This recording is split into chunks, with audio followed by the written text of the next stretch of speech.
Hello student. आज हम शुरू कर रहे हैं आपका नया पेपर एंटरप्रेन्योरशिप, जो कि कॉमर्स का एक सब्जेक्ट है विच इज़ वेरी इम्पॉर्टेंट। और अगर मैं एंटरप्रेन्योरशिप को बहुत कम शब्दों में एक्सप्लेन करूं तो इसमें आपको बहुत ज़्यादा पढ़ना नहीं पड़ता है कि आप बहुत बुक लेके पढ़ रहे हैं, बहुत रटना पड़ेगा तब जाके आप एग्ज़ाम में बैठेंगे।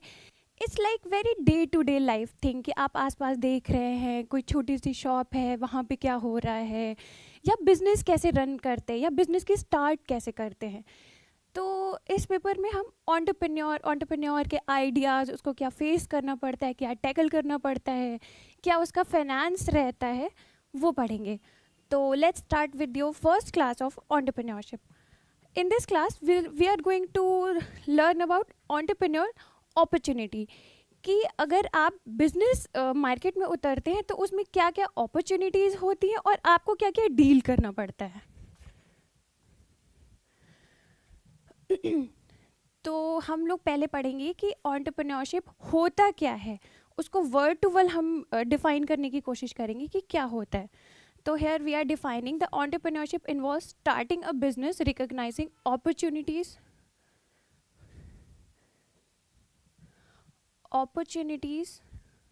and mobilizing resources. And so it says कि हमें ये देखना है कि हमारे पास क्या क्या रिसोर्सेज हैं जिससे हम कोई भी नया बिजनेस जो मार्केट में लैग कर रहा है, या कोई भी ऐसा प्रोडक्ट जो ऑलरेडी मार्केट में एग्जिस्ट करता है लेकिन मेरे पास उसको इम्प्रोवाइज करने का एक आइडिया है, तो उसे हम एंटरप्रेन्योरशिप कहेंगे कि हमने कोई भी प्रोडक्ट है उसको इम्प्रोवाइज करके मार्केट में जो एक गैप था उसको फिल कर दिया है, जिससे हमारी इकोनॉमिक ग्रोथ होती है, जिससे हमें क्या मिलता है। Here we are defining what is economic growth if we jump into entrepreneurship. We derive jobs, foster innovation से आप किसी भी प्रोडक्ट को और बेहतर कर सकते हैं कि आपने कोई भी टेक्नोलॉजी है, कोई भी फूड बिजनेस है जिसको आप और बेहतर कर सकते हैं। Enhance competition, benefiting the economy.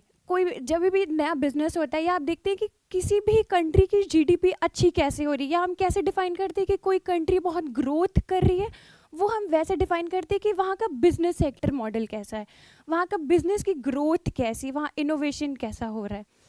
तो इस जो पहला बेसिक हमारी डेफिनेशन है उसके कुछ की ट्रेड्स हैं।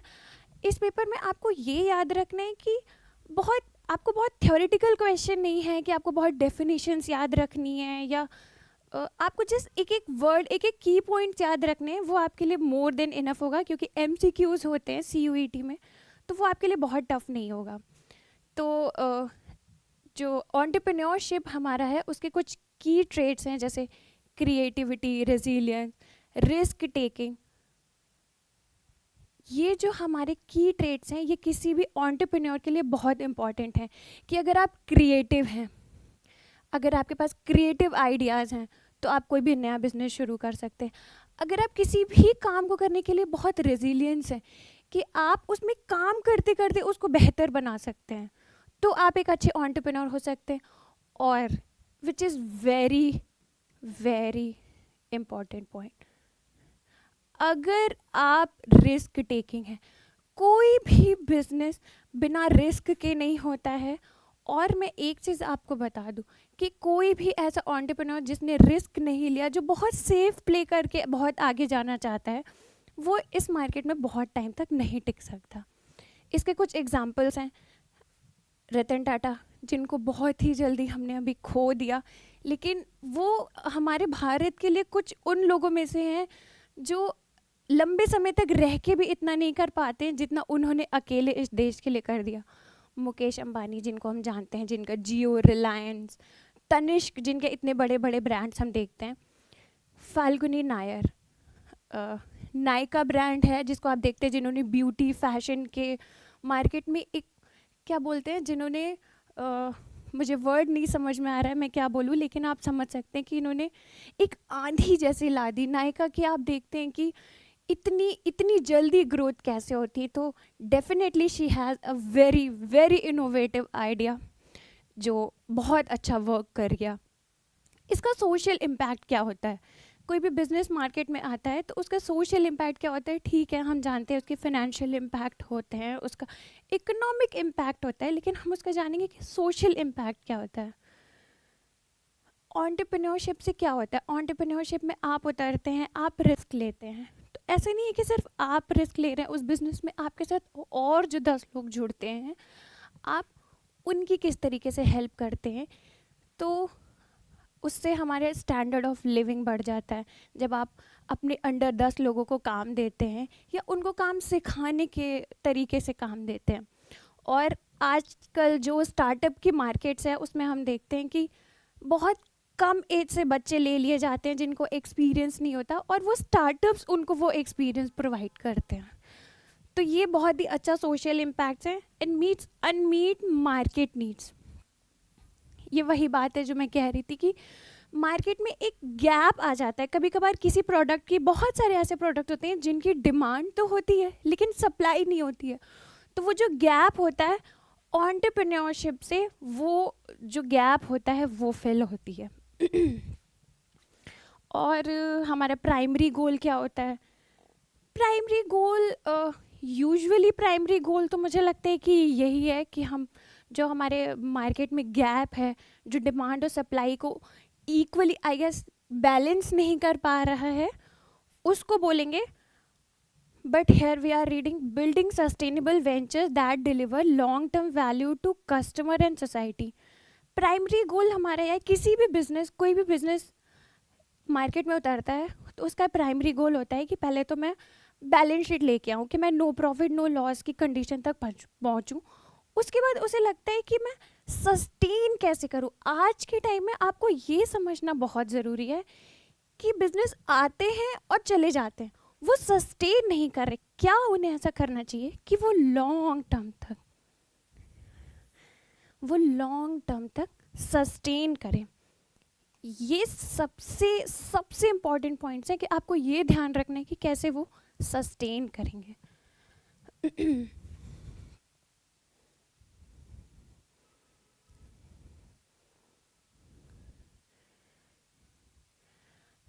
The next topic we are going to study is types of entrepreneurship.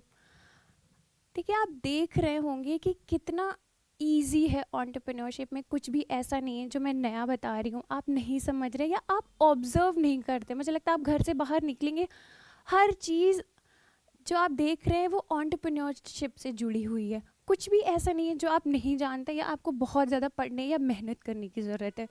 It's very easy, very chill type subject. तो आप आराम से इसको एक दो बार रीड करके भी चले जाएंगे तो आपका बहुत आराम से हो जाएगा। तो type of entrepreneurship, the first one is a small business, focuses on local markets such as family owned business like salons and grocery stores. अब इसके एग्जांपल्स क्या हैं? आप घर के छोटे शहरों में, टाउन्स में आप देखते हैं कि छोटी छोटी दुकानें। इसका एग्जांपल क्या है?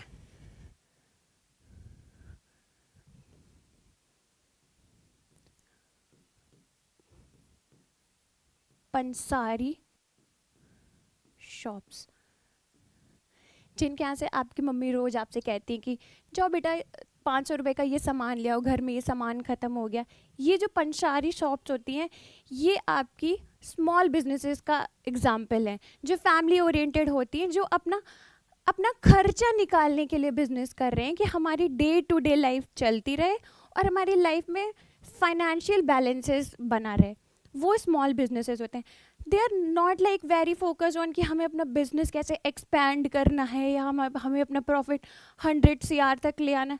नहीं, वो बहुत छोटे स्तर तक ही खुश हैं कि अगर उनकी लाइफ एक अच्छे एवरेज स्तर पे चल रही है तो उनको उसमें भी कोई दिक्कत नहीं है। तो वो हमारा आ गया small businesses. And the second one is the scalable startup. Scalable startups aim for high growth, often in tech, backed by investors to achieve large scale impacts. अब ये क्या है? Scalable startup। देखिए आ गया वही पॉइंट जिसकी मैं बात कर रही थी, स्टार्टअप्स तो आप आज की डेट में अगर आप सुन रहे होंगे कि इतने सारे स्टार्टअप है कि आप कहाँ से इनको ब्रेक डाउन करना शुरू करें कि हाँ this is working, this is not working.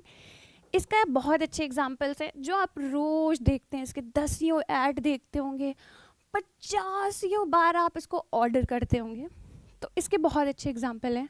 पहला है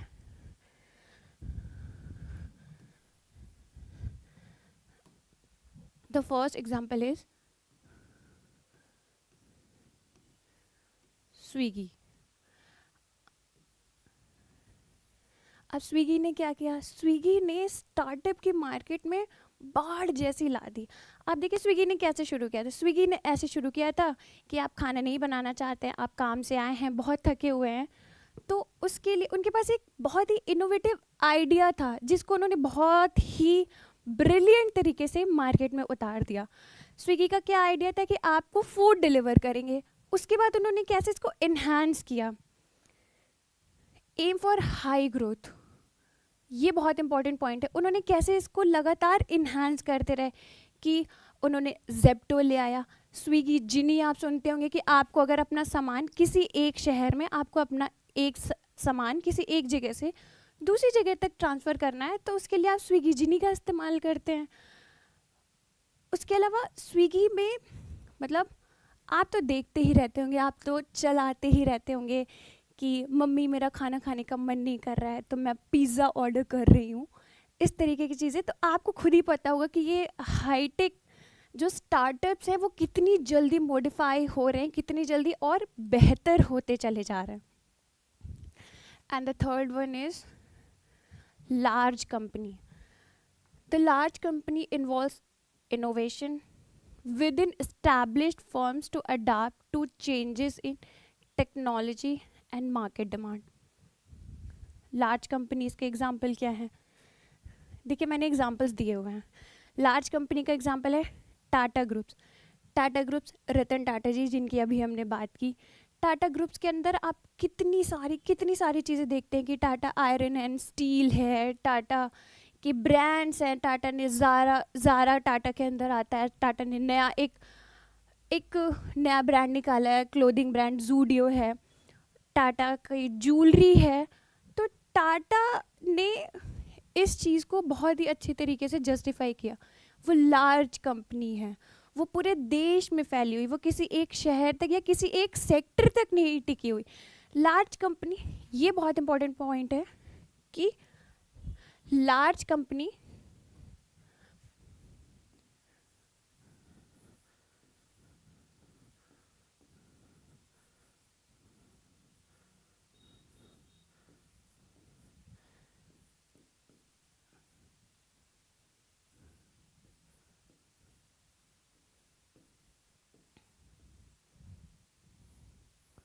लार्ज कंपनी जो है वो एक सेक्टर तक नहीं सीमित रहती है, वो बहुत सारे सेक्टर्स पे एक साथ काम करती रहती है। And the next one is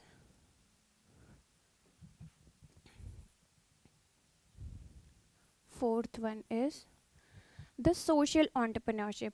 Social entrepreneurship is prioritizes social benefits over profit,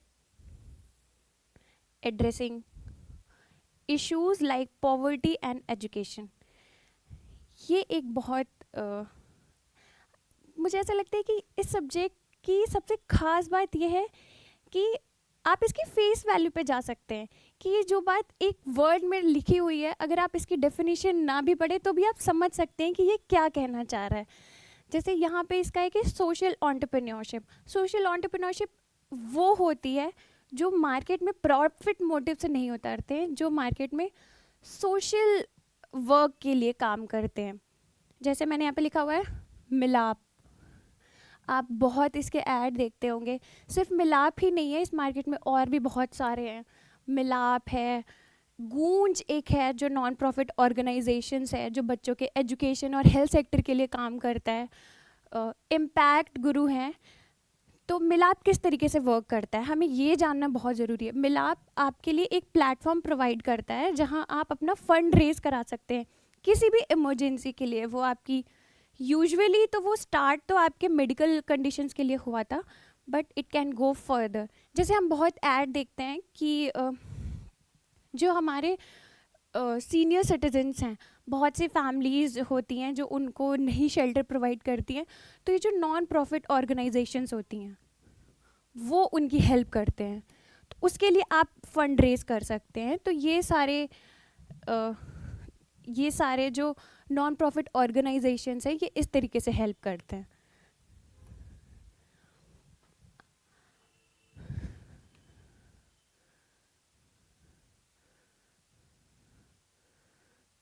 तो हमने पढ़ लिया कि एंटरप्रेन्योरशिप्स के क्या क्या टाइप होते हैं। यूजुअली बेसिक 4 ही टाइप हैं।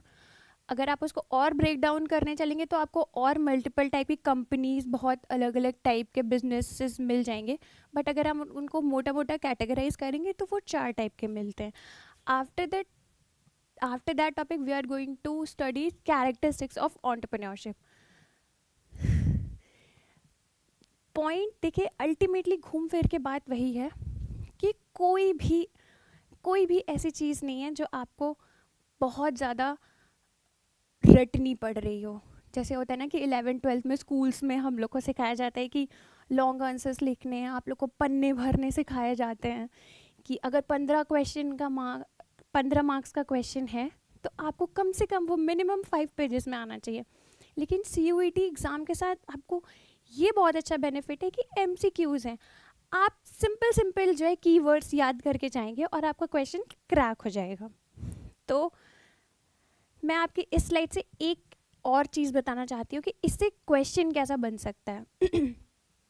आपका MCQs आते हैं जिसमें आपको 4 ऑप्शन दिए होते हैं, आपको सिलेक्ट करना है। तो वो पूछ सकता है कि वो ये भी पूछ सकता है कि कितने टाइप के एंटरप्रेन्योरशिप होते हैं। वो ये भी पूछ सकता है कि कौन कौन से हो सकते हैं। वो स्मॉल के बाद अगर वो मीडियम ले आया कि स्मॉल, मीडियम, लार्ज, तो आप कंफ्यूज हो सकते हैं। तो इसमें आपको सिर्फ ये जो की पॉइंट्स हैं ये याद रखने हैं और आपका क्वेश्चन बन जाएगा। Back to this slide. तो what are the characteristics of entrepreneurships, इसकी हम पहली स्लाइड से बात करते हुए आ रहे हैं कि एंटरप्रेन्योरशिप आप किसी भी तरीके की मार्केट में उतरते हैं तो जो सबसे बेसिक पॉइंट होता है जिसके लिए लोगों में बहुत बार फियर रहता है कि मुझे ये बिज़नेस करना भी चाहिए कि नहीं कर देना चाहिए, मुझे इसमें और रिस्क लेना चाहिए या नहीं लेना चाहिए। तो आपको रिस्क टेकिंग होना चाहिए। अगर आप रिस्क को ले सकते हैं, उसको टैकल करना जानते हैं कि रिस्क होने के बावजूद आप उस बिज़नेस को कैसे रन कर पा रहे हैं, उस पर कैसे प्रेशर को आप झेल पा रहे हैं, तो ये एक बहुत इंपॉर्टेंट कैरेक्टरिस्टिक है।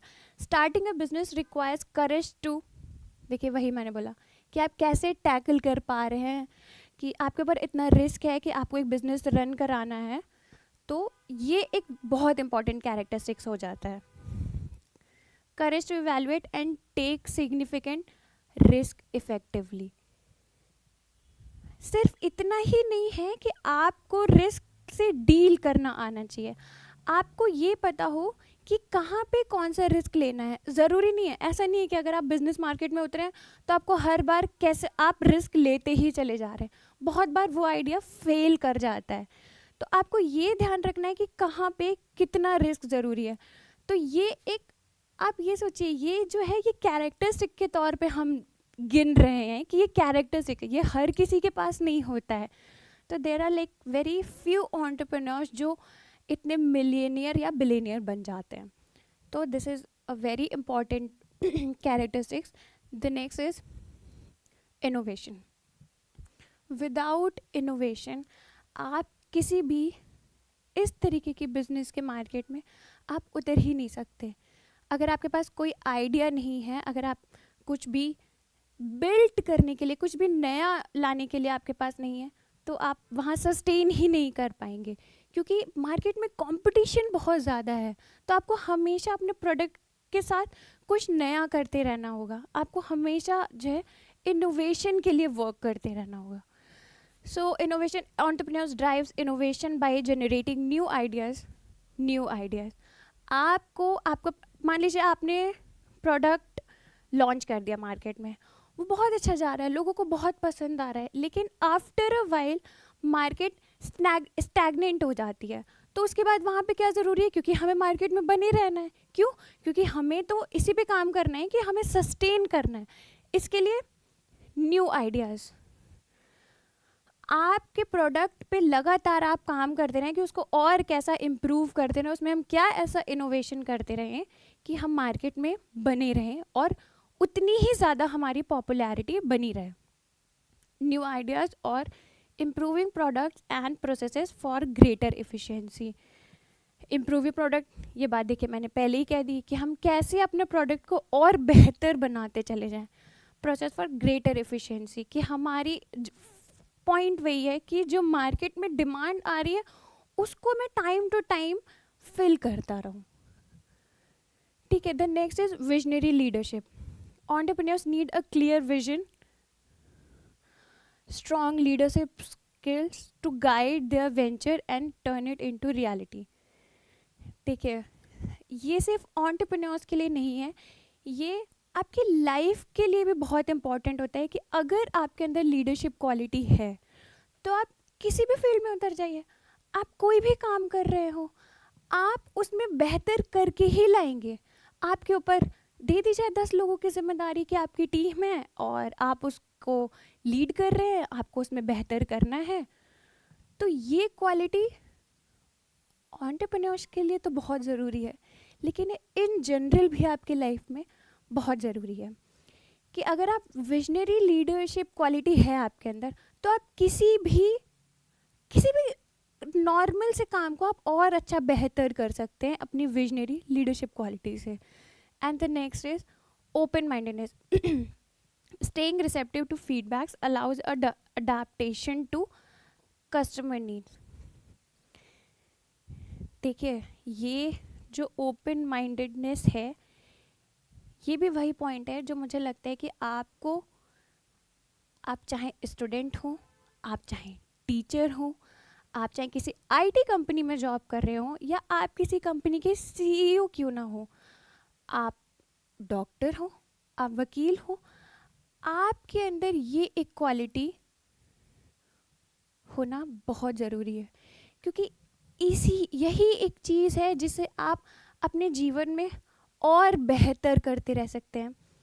जैसे एक्टर्स होते हैं, एक्टर्स के लिए क्रिटिक होते हैं कि उनका क्रिटिक कर दिया, उनकी मूवी को क्रिटिसाइज़ कर रहे हैं, तो बहुत बार वो इंटरव्यूज़ में बोलते हैं कि मुझे वो मैं उसको बहुत पॉजिटिवली लेता हूँ या लेती हूँ, क्योंकि वो मुझे और बेहतर करने के लिए मोटिवेट करता है। तो आपको हमेशा ओपन माइंड रहना है कि कस्टमर्स के रिव्यूज़ क्या हैं। अगर हम कस्टमर के रिव्यूज़ नहीं लेंगे या हम हर छोटी चीज़ को अपने ईगो पे ले लेंगे तो हम उसको और बेहतर नहीं कर पाएंगे। And the next is flexibility.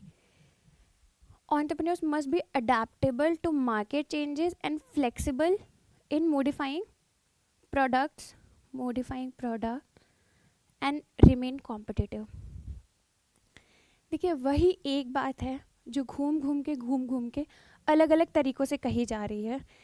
जैसे कि यहाँ पे कहा गया generating new ideas and improving product, कि आपके पास नए आइडिया होंगे, इससे आप अपना प्रोडक्ट इम्प्रूव कर सकते हैं।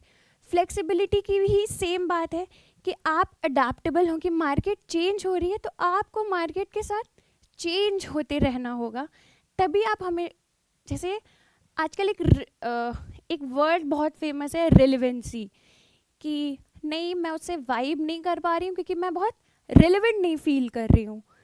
तो आपके अंदर ये फ्लेक्सिबिलिटी होनी चाहिए कि आप बहुत रेलेवेंट रहें मार्केट के हिसाब से और कस्टमर्स की डिमांड के हिसाब से।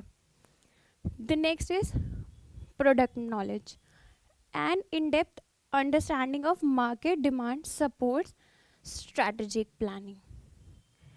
ठीक है, इसमें तो आप अगर कोई प्रोडक्ट लेके मार्केट में उतर रहे हैं और अगर आपको उसकी नॉलेज ही नहीं है तो आप मार्केट में कब तक बने रहेंगे। मान लीजिए आपके लक ने काम कर दिया तो आप 2-4 साल बने रह सकते हैं, लेकिन उसके बाद beyond that you have to work on that, और आपको प्रोडक्ट की नॉलेज होनी चाहिए, तभी आप उस पर काम कर सकते हैं और उसे इंजॉय भी कर सकते हैं।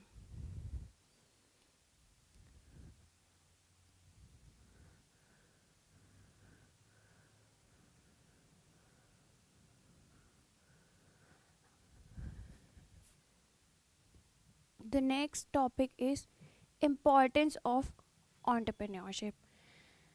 देखिए, बहुत सारी चीज़ें पढ़ते हैं कि क्यों होना चाहिए, कैसे करना चाहिए. हम लोग स्पेशली आज के स्टार्टअप वाली मार्केट में कि बच्चे 19 साल के हो जाते हैं, 20 साल के हो जाते हैं, they are getting their startup ideas कि नहीं नहीं मुझे स्टार्टअप करना है, मुझे ये करना है, मुझे वो करना है. लेकिन कोई ये बात नहीं करते कि इसकी इम्पोर्टेंस क्या है, कि क्यों जो है एंटरप्रेन्योरशिप हमारी सोसाइटी के लिए बहुत ज़रूरी है या किसी भी इकोनॉमी के लिए बहुत ज़रूरी है. हर इसके भी देखिए आपको कई जो है पर्सपेक्टिव मिल सकते हैं. तो देखिए, पहला है एम्प्लॉयमेंट जनरेशन. मैंने इकोनॉमी की बात की और पहला पॉइंट है economy, employment generation. Entrepreneurship creates jobs, economic opportunities across industries. वही पॉइंट है कि स्मॉल बिजनेसेस में उतना नहीं है, लेकिन जब हम स्केलेबल स्टार्टअप्स या लार्ज इंडस्ट्रीज़ की बात करते हैं तो ये बहुत इंपॉर्टेंट पॉइंट हो जाता है कि आपकी इंडस्ट्री कितना ज़्यादा एम्प्लॉयमेंट प्रोवाइड कर रही है. आप देखेंगे बहुत सारी डेवलप्ड नेशंस जो हैं, जो वर्ल्ड में बहुत ज़्यादा पावरफुल माने जाते हैं, they are mostly because of their entrepreneurships matter. उनके यहाँ बिजनेस जो है ना वो इतना अच्छा ग्रो कर रहा है, उस पर इतना ज़्यादा वर्क किया जा रहा है, मेजर फोकस उनका एंटरप्रेन्योरशिप पे ही है. That is why.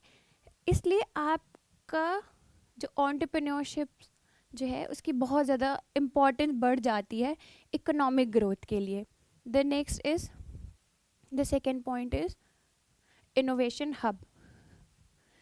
It derives new products and technologies, enhancing quality of life and market diversity. वही पॉइंट है, इनोवेशन कितना ज़्यादा ज़रूरी है. देखिए, आपके लिए ये जो है इसको ब्रेक डाउन करना कितना इजी है. एक ही वर्ड है जो हर एक टॉपिक में है, कुछ दो चार चीज़ें उसकी चेंज हो जाएंगी, लेकिन मोटी मोटी बात वही है. तो आपको इस पर बहुत ज़्यादा मेहनत करने की ज़रूरत नहीं है, आपको बस समझ लेने की ज़रूरत है. आप उसको 1 से 2 बार रीड करेंगे और आपको वो टॉपिक समझ में आ जाएगा, आपके साथ रिटेन रहेगा till the end. The next one is community development. It improves local infrastructure, economy, facilities like schools and hospitals. बहुत बड़े बड़े एंटरप्रेन्योर्स हैं जिनके स्कूल्स होते हैं, जो हॉस्पिटल्स के लिए डोनेशंस करते हैं, जो बहुत ज़रूरत पड़ती है तो वो ब्रिजेस में भी हेल्प करते हैं कि ब्रिज बनवाना है, या किसी टाउन के लिए वाटर क्राइसिस है तो उसके लिए काम करना है. तो ये कम्युनिटी डेवलपमेंट हो गया. And the next is standard of living. इसका कनेक्शन देखिए इससे है कि अगर एम्प्लॉयमेंट जनरेट होगा, लोग एम्प्लॉयड हैं, लोग अच्छा कमा रहे हैं, उनका वर्क लाइफ बैलेंस है, तो उससे आपका स्टैंडर्ड ऑफ लिविंग अच्छा हो जाएगा. तो देखिए, आपको अगर ये पॉइंट याद है तो ये पॉइंट उससे बना लेना कितना आसान है. देखिए इसमें क्या कह रहे हैं, economic growth from entrepreneurship translate into improved income and services. Employment generation is related with economic growth. उसके बाद अगर economic growth हो रही है, the main idea is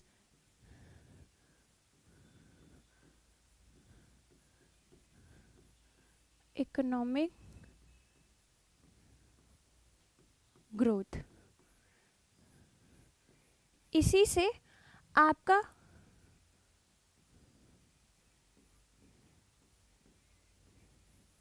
employment है, ठीक है. इसी से आपका कॉमा लगा के लिख रही हूँ, आपको ये याद रहेगा.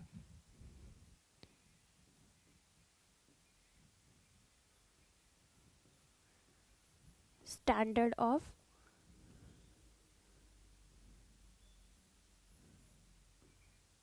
लिविंग है. And we are going to learn about the next point. देखिए, ये आप मैं इसको अलग कर देती हूँ ताकि बहुत घिच पिच ना हो जाए। ठीक है, कि आप ये याद रखेंगे कि एंटरप्रेन्योर्स इकोनॉमिक ग्रोथ में कितनी हेल्प करते हैं, फिर आप उससे पॉइंट बना लेंगे कि वो एम्प्लॉयमेंट में बहुत हेल्प करते हैं, वो स्टैंडर्ड ऑफ लिविंग हमारा और अच्छा कर देते हैं और बेहतर कर देते हैं। And then next is support of R&D। R&D meaning research and development. Investment in R&D, जो बहुत बड़ी बड़ी कंपनीज होती हैं, वो जो पब्लिशर्स होते हैं उनको रिसर्च एंड डेवलपमेंट्स के लिए फंड प्रोवाइड करती हैं। बैक एंड हेल्प जिस तरीके की हो सकती है वो ये कंपनीज प्रोवाइड करती हैं। Drives technological advancement and competitiveness. आप ये देखेंगे कि जितनी भी रिसर्च एंड डेवलपमेंट पहले की भी नहीं, अगर मैं आज से 15 साल पहले की बात करूँ तो R&D सिर्फ लिटरेचर या सिर्फ कॉलेज लेवल तक सीमित था, कि उसके आगे हम बहुत इस बारे में बात नहीं करते थे या लोग नहीं जानते थे। लेकिन जब एंटरप्रेन्योरशिप एक बिग डील की तरह हमें सोसाइटी में दिखा कि नहीं, it is a big deal जो बहुत बड़ा इम्पैक्ट कर रहा है हमारी सोसाइटी पे, वहाँ से आप देखेंगे कि रिसर्च एंड डेवलपमेंट में भी एक बहुत ड्रास्टिक चेंज हुआ है। ऐसा नहीं है कि आप सिर्फ कॉलेजेस में जाके PhD लेवल तक ही रिसर्च एंड डेवलपमेंट कर सकते हैं, नहीं। जो बहुत अच्छे एंटरप्रेन्योर्स होते हैं वो अपनी रिसर्च एंड डेवलपमेंट की अलग से टीम बनाते हैं, उसके लिए फंड्स प्रोवाइड करते हैं।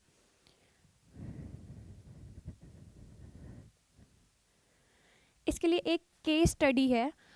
अच्छा, एक और बात जो बहुत इंपॉर्टेंट है, मैं आप लोगों से कहना चाहूँगी कि आप लोग अपनी NCERT की जो बुक्स हैं उसमें केस स्टडीज़ दी हुई हैं। फर्स्ट चैप्टर में तो आई गेस 1 या 2 केस स्टडी हैं, आप वो ज़रूर पढ़िएगा, क्योंकि वो मैं इसलिए कह रही हूँ कि मैंने एक्सप्लेन कर दिया डेफिनेशन, पॉइंट्स, कैरेक्टरिस्टिक्स, टाइप्स मैं एक्सप्लेन कर दूँगी।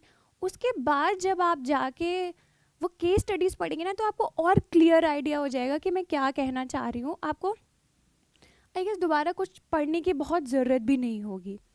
तो ये केस स्टडी का मैंने एग्जाम्पल लिखा है, सिर्फ मैंने पूरा एक्सप्लेन नहीं किया हुआ है, कि आप जाएं और वो वहाँ से ज़रूर पढ़ें, which is very very important. आपके बहुत सारे क्वेश्चन केस स्टडी से बन सकते हैं, या कोई भी एक पॉइंट वो केस स्टडी से निकाल के MCQs के टेस्ट जैसे पूछ सकते हैं। The next slide is sensing entrepreneur opportunities. कोई हर स्लाइड में आप देखेंगे कि आप उसकी हेडिंग पढ़ रहे हैं, उसके बाद आपको लग रहा है कि ये तो हमने उससे पहले वाली स्लाइड में डिस्कस कर लिया है, बट एज ए होल आपको समझना है कि एंटरप्रेन्योरशिप है क्या, आपको कब अपॉर्चुनिटीज़ समझनी है कि हाँ ये अपॉर्चुनिटीज़ अच्छी हैं, मुझे इसे ग्रास्प कर लेना चाहिए, या ये अपॉर्चुनिटीज़ मैं छोड़ सकती हूँ, इसमें मुझे इतना पोटेंशियल नहीं दिख रहा है। इसके लिए आपको एक टॉपिक को ब्रेक डाउन करके उसको डिटेल में पढ़ना बहुत ज़रूरी है। The first is identifying market inefficiencies. Spotting inefficiencies can highlight new business opportunities.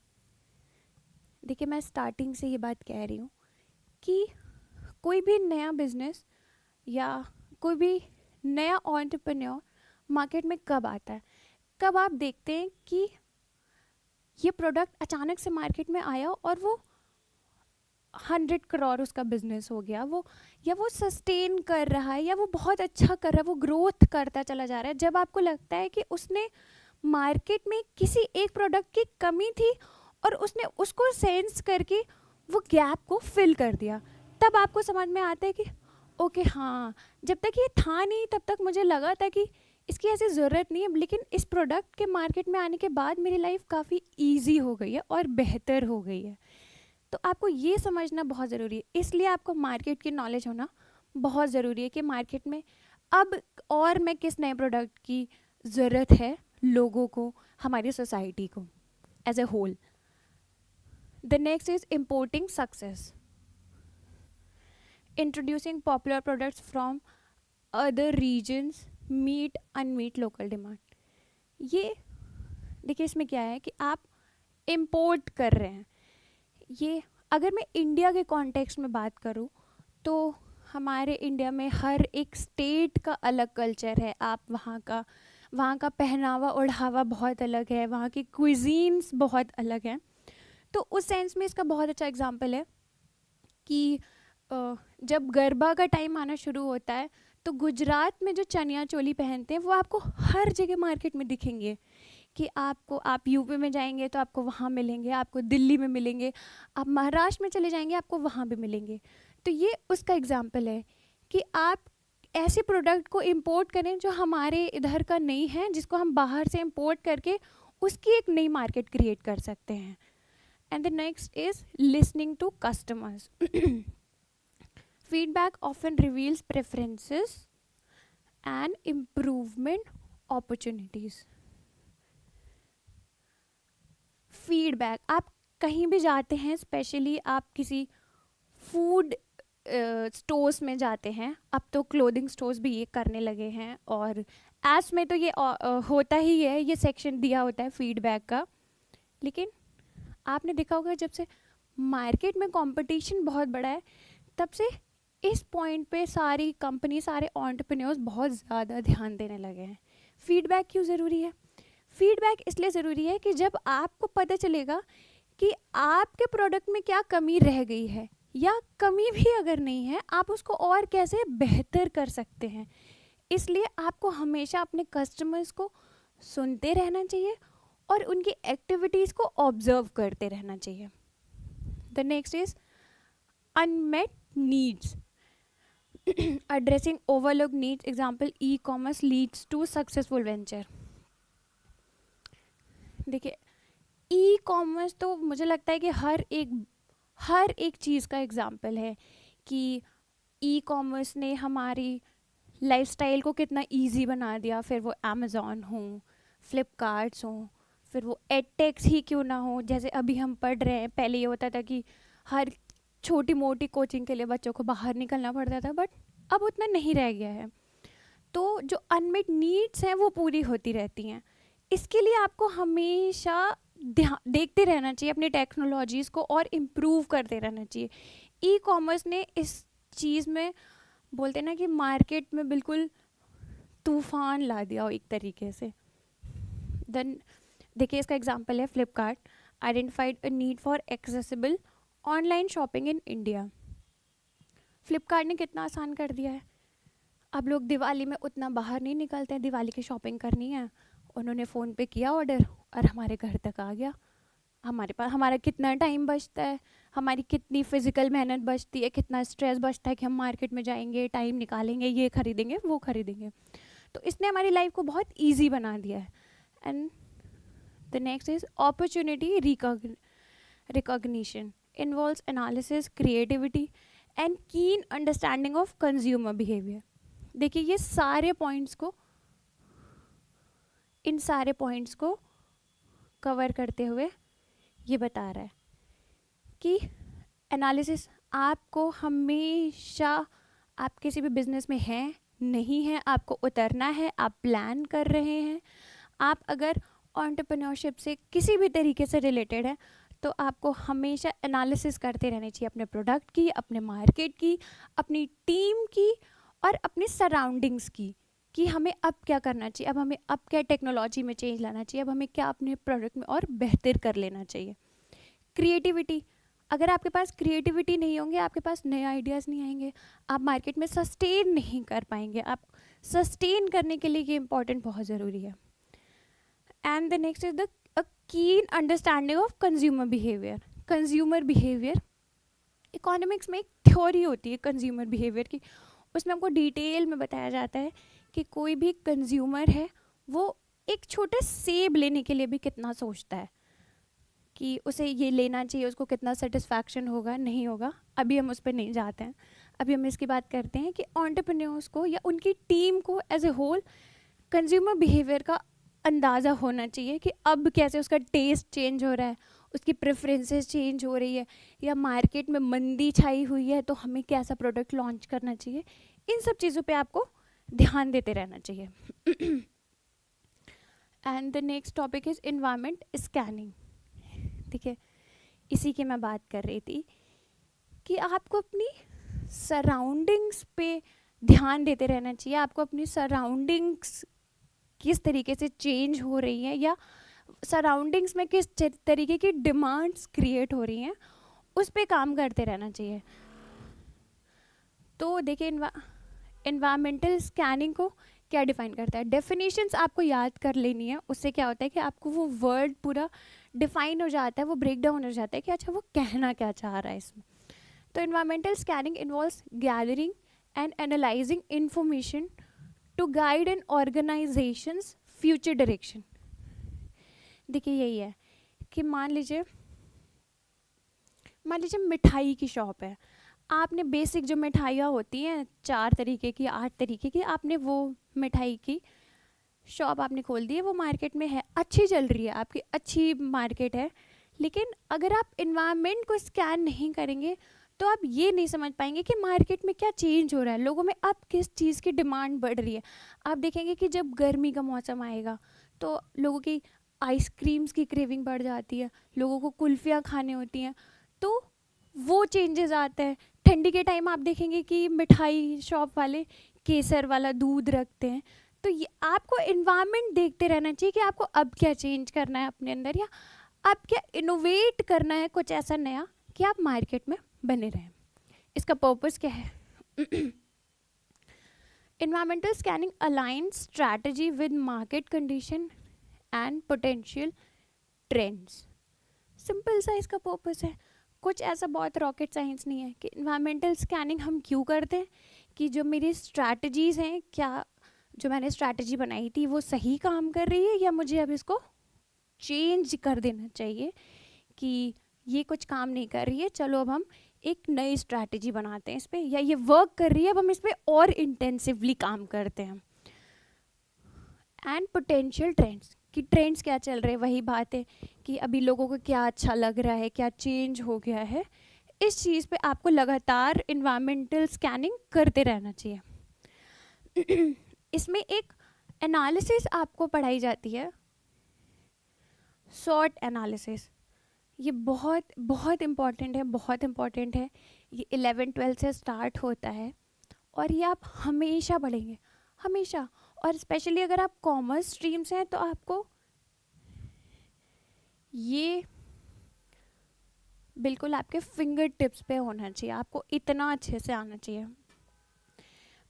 It is acronym for strength, weakness, opportunities, threats, provide a strategic overview. अभी नेक्स्ट स्लाइड में हम ये समझेंगे इसको और डिटेल में कि इसका क्या मतलब है। और ये एनालिसिस हमारी इन्वायरमेंटल स्कैनिंग के लिए यूज़ होती है, कि उसके लिए हमने एक थ्योरी प्रोवाइड कर दी कि इसको समझना थोड़ा इजी हो जाए एंटरप्रेन्योर्स के लिए। The next is customer survey. Customer insight validate market demand for a proposed product. आपको कस्टमर्स का सर्वे कराते रहना चाहिए कि आप, इससे क्या होता है कि आप कस्टमर्स पे नज़र रखते हैं, ये कहना मुझे लगता है कि बेहतर नहीं है, लेकिन आप उनके टेस्ट एंड प्रेफरेंसेस को समझते रहते हैं कि जो प्रोडक्ट है वो उनके अकॉर्डिंग है या नहीं है, वो मार्केट डिमांड को फुलफ़िल कर रहा है या नहीं है, या मुझे इसमें थोड़ा बहुत चेंजेस लाना चाहिए। तो आपको कस्टमर सर्विस करते रहना चाहिए time to time. The next is competitor analysis. Studying competitors reveals market gaps and differentiation possibilities. देखिए ये बहुत इंपॉर्टेंट पॉइंट है। आजकल एंटरप्रेन्योरशिप की मार्केट में इतना ज़्यादा कंपटीशन है, इतना ज़्यादा कंपटीशन है कि आपको सिर्फ इतना नहीं है कि आप कस्टमर्स की जो डिमांड्स है, उनकी नीड्स है, उसको फुलफ़िल करके आप मार्केट में बने सकते हैं, नहीं।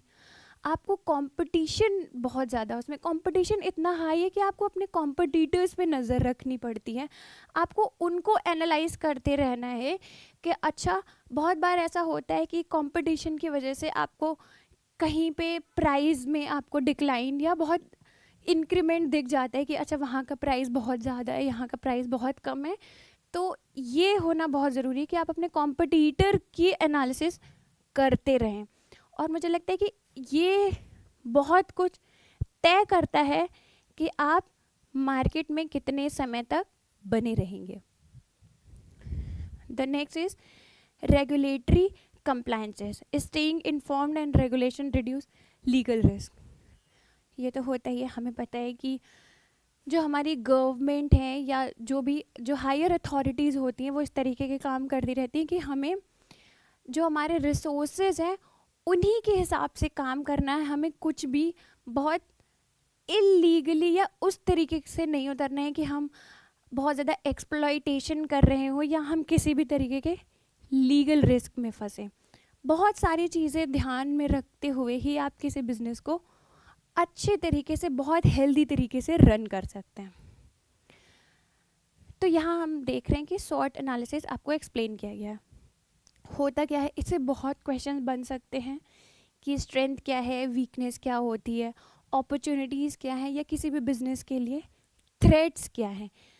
मैं लिख दूँ, वेरी वेरी इम्पोर्टेंट।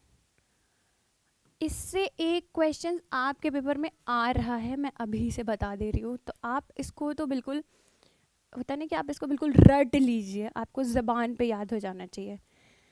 इसमें इन्होंने डिफाइन किया है द गुड। द गुड में आपके ये दोनों चीज़ें आएंगी, strength and opportunities, and the not so good, weaknesses and threats. फिर हमने इसको अलग से और दो पार्ट में डिवाइड किया, what we have got, we have strengths and we have are weaknesses. What's out there, opportunities, ये एक्सटर्नल फैक्टर्स है, ये इंटरनल फैक्टर्स हैं। ये अच्छे हैं कि हमारे कुछ एक्सटर्नल फैक्टर्स भी होने चाहिए और कुछ इंटरनल फैक्टर्स भी होने चाहिए। कौन अच्छे नहीं है, ये इंटरनल फैक्टर नहीं अच्छा है, ये एक्सटर्नल फैक्टर्स नहीं अच्छा है, या इन द सेंस है कि आपको एक अवेयरनेस टाइम टू टाइम देता रहता है कि नहीं, आपको इस पर लगातार काम करते रहना है। तो स्ट्रेंथ क्या है, what resources can we deploy. Strength क्या है कि हमें पता है कि हमारे पास क्या क्या रिसोर्स है, किस रिसोर्स को हम पूरा ख़त्म कर सकते हैं कि उसके ज़ीरो होने तक हम उसका यूज़ करते रहें, किस रिसोर्स को हम आराम आराम से काम कर सकते हैं कि नहीं, ये रिसोर्स है हमारे पास इतना इनफ कि हम इसके लिए काम कर सकते हैं। जैसे इसमें क्या आ जाता है कि फंडिंग एक बहुत इंपॉर्टेंट पॉइंट है, कि फंडिंग एक बहुत बड़ी स्ट्रेंथ है किसी भी कंपनी को रन करने के लिए, कि हमारे पास कितनी फंडिंग है तो हम उसको किस तरीके से बर्न कर सकते हैं। कि बहुत सारी कंपनीज इसलिए लॉस में चल रही होती है या उनको स्टार्टिंग के फेज़ में स्ट्रगल करना होता है, क्योंकि वो इस एनालिसिस को बहुत अच्छे से एनालाइज नहीं कर पाते हैं, बहुत अच्छे से समझ नहीं पाते हैं। What are our advantages. देखिए, अगर आपको अपनी कंपनी को या अपने वेंचर को या अपने एंटरप्रेन्योरशिप को बचाए रखना है या आपको मार्केट में अपनी पहचान बनानी है, इसलिए आपको ये पता होना बहुत ज़रूरी है कि आप किस वजह से मार्केट में उतरे हैं, आप किस वजह से मार्केट में बने रह सकते हैं, और किस वजह से लोगों को आपकी तरफ आपके प्रोडक्ट को यूज़ करना चाहिए या लगातार आपके साथ परचेजिंग करती रहनी चाहिए। What's working well, this is very important, this is very very important point, कि ये आपकी एनालिटिक्स की टीम कर सकती है, या आप अगर लीड कर रहे हैं तो आप समझ सकते हैं कि आपकी कंपनी के लिए क्या बेहतर है। मतलब आपकी कंपनी के लिए क्या ऐसा कोई कुछ फैक्टर्स होते हैं जो किसी कंपनी के लिए अच्छे हैं। जैसे मैं पर्सनल एक्सपीरियंस अगर बताऊं तो लोग बोलते हैं, मेरे आसपास लोग बताते हैं कि मिंत्रा की वेबसाइट उन्हें ज़्यादा अच्छी लगती है क्योंकि वो बहुत ईजी है, it's very easy to find, कि आपको जेंडर के हिसाब से डिफ़ाइन कर दिया है, आपको कैटेगरी के हिसाब से डिफ़ाइन कर दिया है कि आपको वेस्टर्न वेयर लेना है या आपको इंडियन वेयर लेना है, एथनिक लेना है। तो आपको ये देखना है कि आपके लिए क्या बेहतर काम करना है, आप उसको और बेहतर कर सकते हैं कि ठीक है, ये मेरा स्ट्रॉन्ग पॉइंट है तो मुझे इसी पे और ज़्यादा काम करना है। And the next is weaknesses, what abilities are we lacking. देखिए, वीकनेसेस क्या होती हैं, जो हम इंटरनली हमारी टीम में या उस एक बिज़नेस को रन करने के लिए उसमें लैग कर रहा होता है। बहुत सारी चीज़ें हो सकती हैं, हो सकता है कि आपका प्रोडक्ट उतना अच्छा नहीं है जो मार्केट में लॉन्च करने लायक हो या सस्टेन करने लायक हो।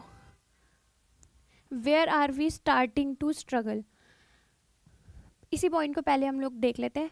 बहुत बार ऐसी चीज़ें, तो फिनेंस एक एस्पेक्ट हो सकता है कि आपके पास इनफ फंडिंग नहीं है, इनफ फाइनेंस नहीं है मार्केट में पूरी तरीके से उतरने के लिए। Where are we starting to struggle, ये हमें समझते रहना चाहिए किसी भी बिजनेस में। अगर आप उसको फ्रॉम स्क्रैच काम कर रहे हैं कि कहाँ से हमने स्ट्रगल करना शुरू किया, ये आपकी बहुत बड़ी वीकनेस हो जाती है। क्योंकि देखिए, अगर आप या आपकी टीम स्ट्रगल कर रही है तो वो आपकी वीकनेस को और ज़्यादा बढ़ाते चले जाते हैं।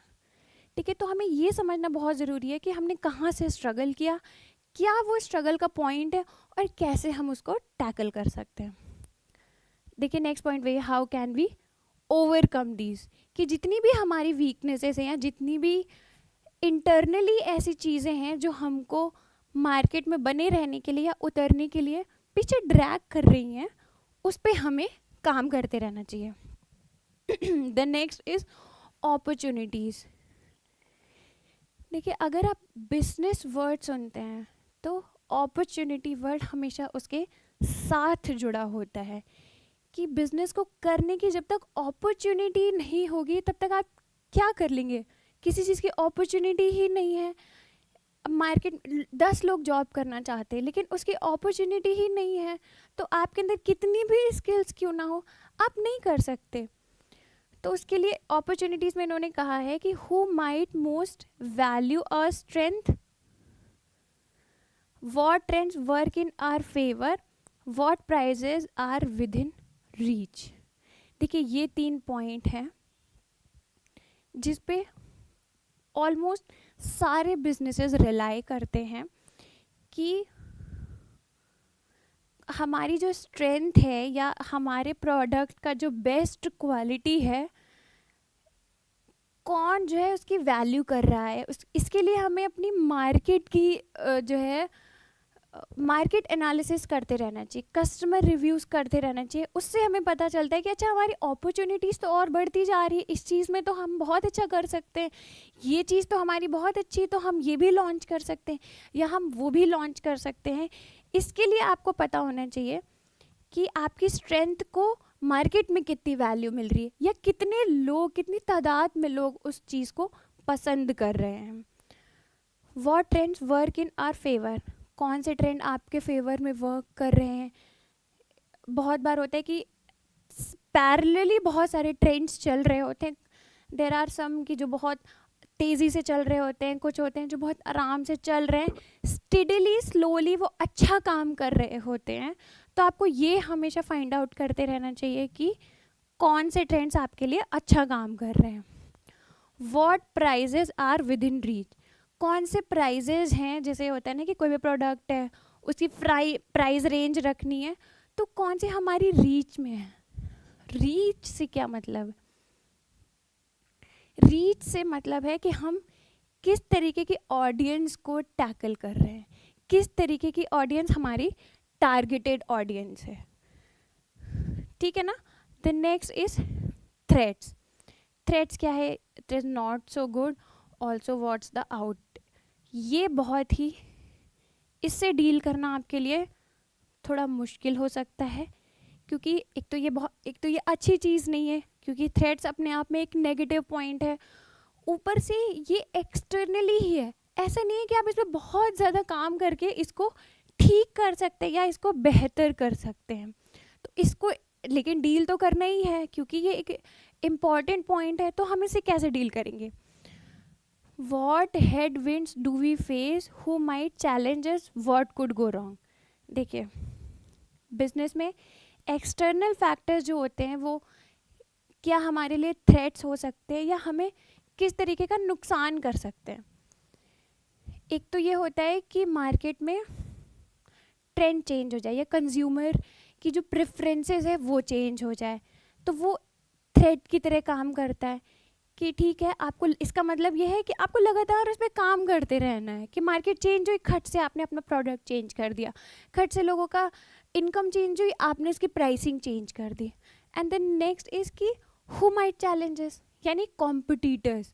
आपके कॉम्पिटिटर्स कितनी स्ट्रांगली मार्केट में हैं, कितना बने हुए हैं, उनकी स्ट्रैटेजी क्या है, वो अपने प्रोडक्ट में कैसे कैसे चेंजेस ला रहे हैं।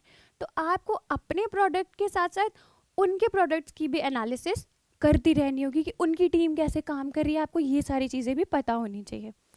और क्या गलत हो सकता है, आपको हमेशा जो रिस्क टेकिंग बिहेवियर है उसके साथ साथ हमेशा आपको थोड़ा बहुत, नॉट लाइक कि 100% या 80%, लेकिन आपको 20 to 30% आपको सेफ भी प्ले करना होता है अपने बिजनेस को बचाने के लिए या उसको बनाए रखने के लिए कि क्या गलत हो सकता है।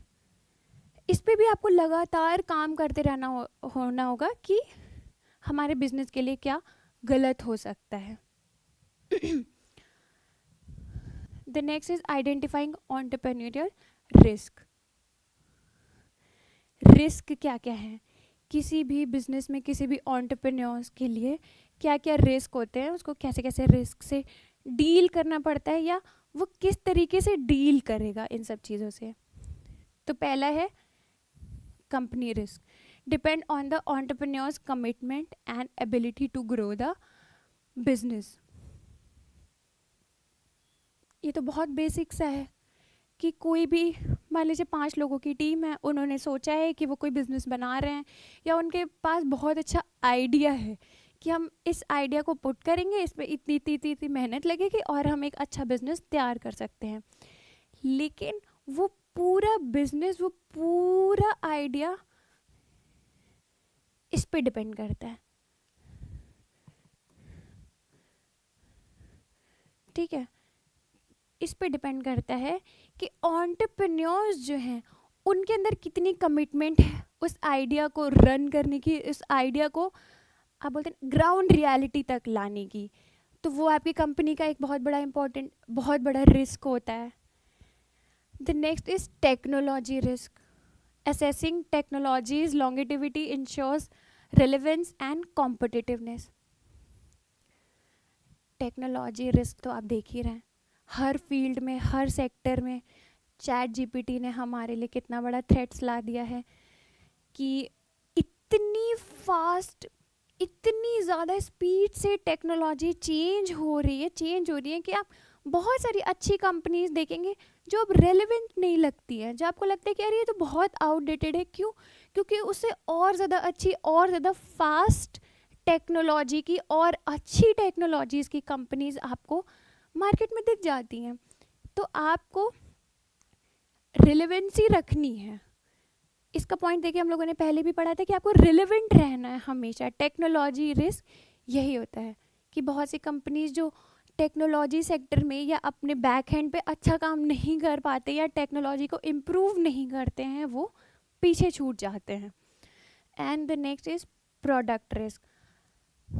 Early development stages involves uncertainties around manufacturabilities and quality.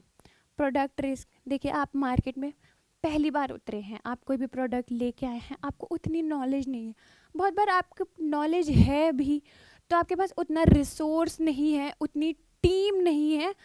10 तरीके की चीज़ें हो सकती हैं। आपको बहुत बार आप ऐसा प्रोडक्ट, आप मैन्युफैक्चरिंग का प्रोडक्ट लेके आए हैं या आप टेक्सटाइल लेके आए हैं, तो आपको परमिशंस लेनी पड़ती हैं कि आप अपनी फैक्ट्री कहाँ लगा सकते हैं, लीगल प्रॉब्लम्स होती हैं, बहुत तरीके की चीज़ें होती हैं। इस वजह से आपका प्रोडक्ट उतना डिफाइंड नहीं हो पाता है, तो वो आपकी क्वालिटी को थोड़ा वीक कर देता है। तो ये प्रोडक्ट रिस्क आपके साथ बनी रहती हैं। And the next is market risk. Market research helps understand customer preferences and competitor dynamics. वही पॉइंट है कि आपको मार्केट रिसर्च करती रहना पड़ेगा। बहुत सारी चीज़ें अब तो बहुत आसान है मार्केट रिसर्च करना कि आपको टाइम टू टाइम डेटा आता है, रिपोर्ट्स आती हैं कि मार्केट में स्विगी ने ज़्यादा अच्छा किया या जोमेटो ने ज़्यादा अच्छा किया, जेप्टो ने अच्छा किया, या और भी इस तरीके के ऐप्स चलते रहते हैं। तो आपको अपने कॉम्पिटिटर के डायनामिक्स को समझने के लिए, कस्टमर के प्रेफरेंस को समझने के लिए मार्केट रिस्क समझते रहना होगा।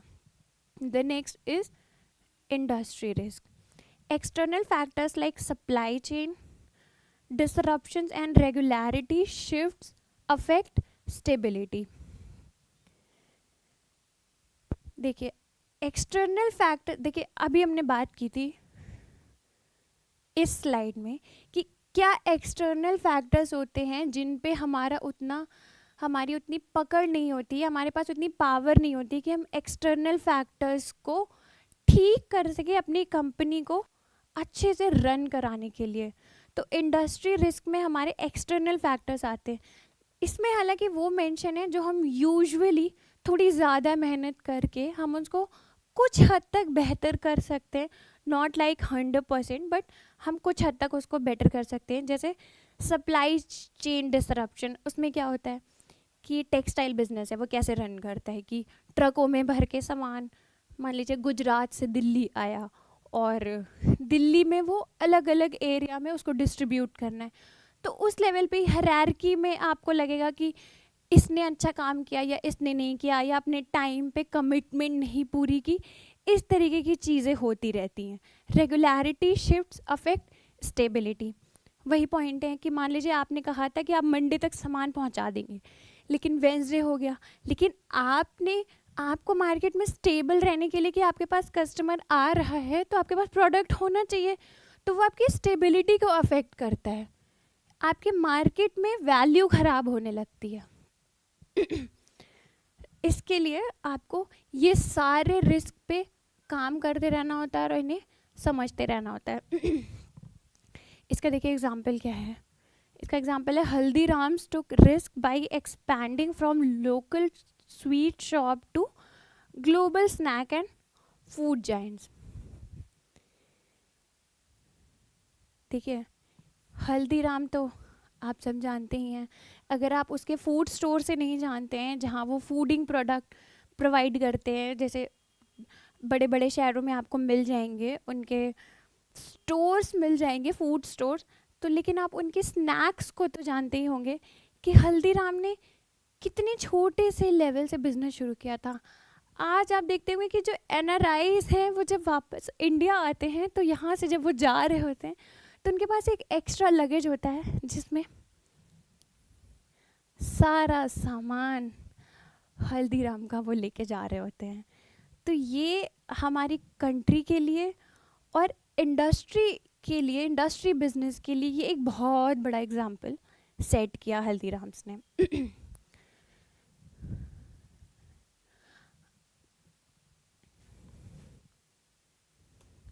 The next is micro and macro environment factor. Micro और मैक्रो तो आप समझते ही होंगे। माइक्रो होता है जब हम छोटे लेवल पे चीज़ों से डील कर रहे होते हैं। माइक्रो एज इन कि हम एक इंडस्ट्री की बात कर रहे हैं। मैक्रो एज इन कि हम एज ए कंट्री बात कर रहे हैं। जब हम as a country as a whole बात करते हैं तो मैक्रो का मतलब हो जाता है कि एक कंट्री में तो दसियों, पचासियों, हज़ारियों आपको कंपनीज मिल जाएंगी। तो इसके कुछ फैक्टर्स होते हैं, इन्वायरमेंटल फैक्टर्स होते हैं जो हमारी एंटरप्रेन्योरशिप्स को अफेक्ट करते हैं। तो हमारा पहला है माइक्रो इन्वायरमेंट। इसमें है immediate factors like suppliers, customers directly impact operations and can be partially controlled by the entrepreneurs। बिल्कुल बात है। यहाँ पे देखिए हमने एक कंपनी की बात की है। माइक्रो इन्वायरमेंट जैसे like suppliers and customers directly impact operations.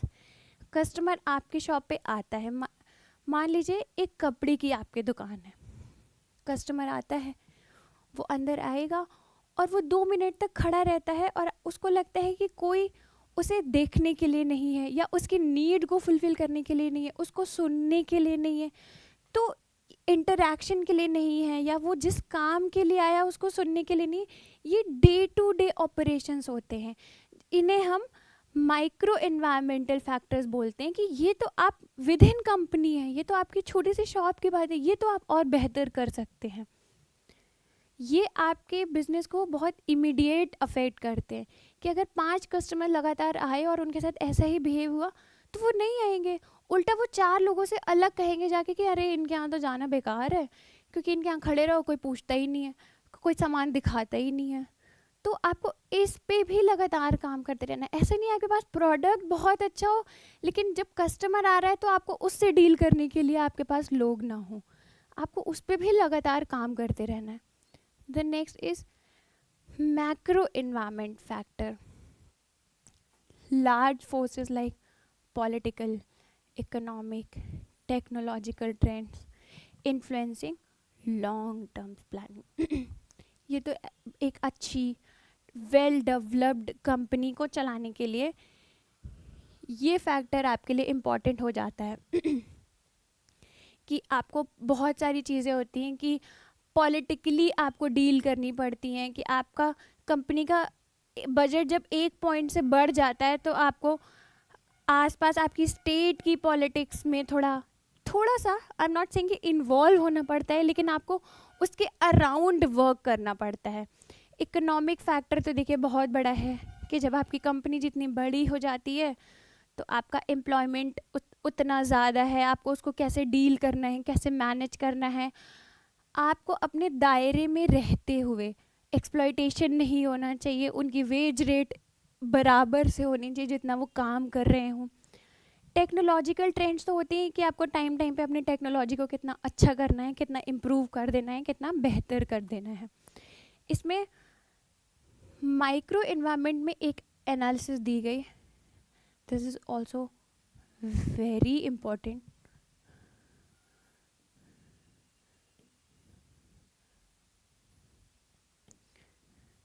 इससे भी एक क्वेश्चन बन सकता है, मैं लिख देती हूँ.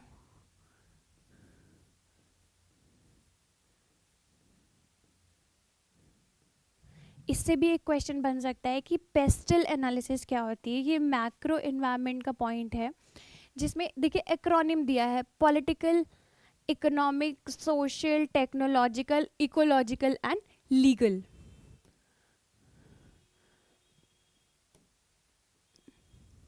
ठीक है ना.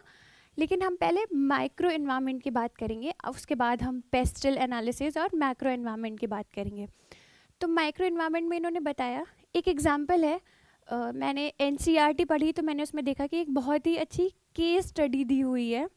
आप उसको पढ़ेंगे, जब आप पूरी केस स्टडी पढ़ रहे होंगे स्टोरी की तरह, जैसे आप शॉर्ट स्टोरीज पढ़ते हैं आधे पन्ने की, 200 वर्ड्स के अराउंड की है, उसमें आपको एक स्टोरी दी हुई है और उसमें आपको सारे फैक्टर समझाए गए हैं कि आपको कैसे जो माइक्रो एनवायरमेंटल एस्पेक्ट है उस तरीके से समझाया गया है, फिर मैक्रो एनवायरमेंटल फैक्टर्स हैं उस तरीके से समझाया गया है. तो वो आप ज़रूर पढ़िएगा. इसमें इन्होंने एग्जांपल लिया है, a bakery relies on local suppliers for ingredients affecting inventory and pricing.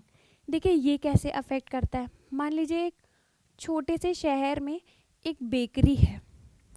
अब इस बेकरी को आसपास की चीज़ें कैसे अफेक्ट कर सकती हैं कि मान लीजिए वो जहाँ से अपना आटा लेता है या वो ब्रेड बनाने के लिए जो भी चीज़ें इस्तेमाल होती हैं, या चीनी लेता है या वो ड्राई फ्रूट्स लेता है, अगर उसकी प्राइसिंग बहुत ज़्यादा है तो वो इसको अफेक्ट करेगी. या उस टाइप की शॉप्स में बहुत कंपटीशन है तो वो अल्टीमेटली इसको ही अफेक्ट करेगी. कि अगर लोकल सप्लायर्स में किसी भी तरीके की प्रॉब्लम है तो वो बेकरी को अफेक्ट करेगी. क्यों? क्योंकि इसका रॉ मटेरियल के लिए डिपेंडेंसी किसी और इंडस्ट्री के ऊपर है. तो ये आपकी माइक्रो एनवायरमेंटल फैक्टर्स होते हैं अफेक्टिंग इन्वेंट्री एंड प्राइसिंग. इससे आपको, मान लीजिए आपने इतना महंगा काजू होता है, इतना महंगा बादाम होता है, और आपने किसी बहुत छोटे से स्मॉल वेंडर से ले लिया तो वो आपकी प्राइसिंग और ज़्यादा बढ़ती चली जाती है कि लोगों को लग रहा है तो छोटी सी बेकरीज में इतना महंगा क्या मिल रहा है, लेकिन उसके पीछे रीज़न क्या है कि आपके जो उसमें रॉ मटेरियल यूज़ हुआ है वो बहुत एक्सपेंसिव है, इसलिए इससे आपकी प्राइसिंग बहुत अफेक्ट होती है. ठीक है ना. इतना समझ में आया आप लोगों को. तो मैक्रो का एग्जाम्पल भी इन्होंने दिया हुआ है, लेकिन वो हम अगले पॉइंट में जब हम पेस्टल एनालिसिस समझेंगे तब हम समझेंगे. इन्होंने मैक्रो का एग्जाम्पल दिया है, airlines adjust strategies in response to fuel cost and regulation. देखिए ये कैसे है. अब एयरलाइंस है, एयरलाइंस एक बहुत लार्ज कंपनी में आती हैं, वो उनका अपना ही टर्नओवर बहुत ज़्यादा होता है, मिलियंस बिलियंस में होता है. तो वो कैसे अफेक्ट करता है कि मान लीजिए कोई एयरलाइन है, वो अपनी एक नई एयरलाइन चेन डालना चाहती है, जो वो एक्सपैंड करना चाहती है उसे। अब इस पे पॉलिटिकल क्या होगा? पॉलिटिकल क्या हो सकता है कि आपके स्टेट में डालना चाहते हैं, तो आपकी लोकल जो स्टेट गवर्नमेंट होगी या उस स्टेट के अंदर भी आपके शहर में बनाना चाहते हैं, तो वहाँ आपको कैसे डील करना है, तो वो आपका पॉलिटिकल फैक्टर हो गया। इकोनॉमिक फैक्टर क्या होगा कि आपके पास बजट कितना है, आपको कितने लोगों को और हायर करना पड़ेगा, आपको इकोनॉमिकली कितना ज़्यादा एक्सपैंड होना है, तो वो इकोनॉमिक फैक्टर हो गया। सोशल फैक्टर क्या है? सोशल फैक्टर देखिए क्या है कि आप उससे सोसाइटी में क्या चेंज ला पा रहे हैं, या आपके इस एयरलाइन बिजनेस को एक्सपैंड करने के लिए सोसाइटी पे तो नेगेटिव इम्पैक्ट नहीं पड़ रहा है, तो ये सोशल फैक्टर हो जाएगा। And then next is technological factor. अगर आप किसी भी इतने बड़े बिजनेस को एक्सपैंड करना चाहते हैं, तो मुझे लगता है कि आपके पास अच्छी और बेहतरीन, या मैं बोलूँ कि जितनी नई से नई टेक्नोलॉजी हो सकती है वो होनी चाहिए, तो ये एक फैक्टर हो गया। नेक्स्ट इज़ इन्वायरमेंटल फैक्टर कि कार्बन एमिशन होता है, प्लेन्स में से कार्बन एमिशन होता है जो हमारे इन्वायरमेंट को ख़राब करता है, तो इसके लिए इस फैक्टर को भी आपको ध्यान में रखना पड़ेगा। And the last is legal factor. Legal factors क्या होते हैं कि आप किसी स्टेट में बना रहे हैं एयरपोर्ट, तो आपको एयरपोर्ट के लिए कितना लैंड मिलेगा, आप लीगली उसको सब कुछ कर रहे हैं कि नहीं, आपके सारे जितने भी डॉक्यूमेंट्स हैं वो कंप्लीट हैं कि नहीं, तो आपको इस पॉइंट को भी ध्यान में रखना पड़ेगा। देखिए adaptation, businesses succeeded by adapting to both micro and macro environmental factors। देखिए ये आपको ध्यान में रखना पड़ेगा कि आपका बिजनेस चाहे बहुत छोटा हो, चाहे बहुत बड़ा हो, या आप जस्ट फॉर कि आप रह रहे, नो प्रॉफिट नो लॉस, या आप ठीक ठीक कमाने के लिए आप बिजनेस कर रहे हैं, तो तब भी आपको ये दोनों फैक्टर्स बहुत ध्यान में रखने हैं कि आपको इसके सारे जितने भी पॉइंट्स हैं वो फुलफिल होने चाहिए। देखिए इसका मैंने डायग्राम बनाया हुआ है। इससे आपके क्वेश्चंस बनते हैं जो कि मुझे लगता है कि आपको मिलेंगे सीयूईटी के एग्ज़ाम में। इन दोनों में से मुझे लगता है किसी एक टॉपिक पे तो डेफिनेटली आपको क्वेश्चन मिलेगा कि वो माइक्रो इन्वायरमेंट पूछ देंगे कि कितने एस्पेक्ट होते हैं या कौन कौन से एस्पेक्ट होते हैं। उन्होंने सप्लाई दे दिया, उन्होंने कस्टमर दे दिया, उन्होंने इंटरमीडियरीज दे दी, उन्होंने कॉम्पिटिटर दे दिया, या उन्होंने कॉम्पिटिटर्स ना दे के उन्होंने इकोनॉमिक दे दिया। तो आपको ये ध्यान रखना है कि माइक्रो में कौन से आते हैं और मैक्रो में कौन से आते हैं। आपको याद रखना है बहुत कि देखिए बहुत आसान है। Micro as in small business, हम छोटे से बिजनेस की बात कर रहे हैं, या हम छोटे लेवल के बिजनेस की बात कर रहे हैं, नॉट जस्ट कि छोटा सा बिजनेस, छोटे लेवल पे बिजनेस। मैक्रो यानी हम एज ए होल बात कर रहे हैं। जब हम एज ए इकोनॉमी पूरी कंट्री की बात करते हैं, तो उस पर कौन कौन से फैक्टर अफेक्ट करते हैं, तो आपको ये दो चीज़ें ज़रूर याद रखनी। इससे आपका डेफिनेटली क्वेश्चन, मैं